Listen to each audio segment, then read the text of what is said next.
হেফাজতে ইসলামকে চেনে না। আরে বেটা বেঈমান, এখনো 2013 সালের 5ই মের রক্তের গ্রান শাপলা চত্বরে গিয়া নাক লাগাও, রক্তের গ্রান পাইবা। ওলামায়ে কেরামের পবিত্র তাজা খুনের রক্তের গ্রান লাগবে। এখনো রক্ত শুকায় নাই শাপলা চত্বরে। ওরা মুসলিম লেবাসধারী।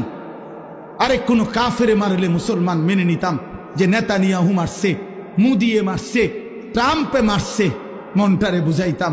মুসলিম পরিচয়ধারী সারা দিন মিয়া, সারাটা দিন ইস্তেমার মাঠে কাজ করছে যেই মানুষগুলো, এই লক্ষ লক্ষ সারা পৃথিবীর ইমানদারদের জন্য মাঠ তৈরি করে 5 ওয়াক্ত নামাজ পড়ে রাত্রি গভীরে যে মানুষগুলো একটু ঘুমাইছে, ঘুমন্ত ইমানদার মুসলমানকে মুসলিম পরিচয়ধারী কোনো ব্যক্তি কিভাবে হত্যা করতে পারে,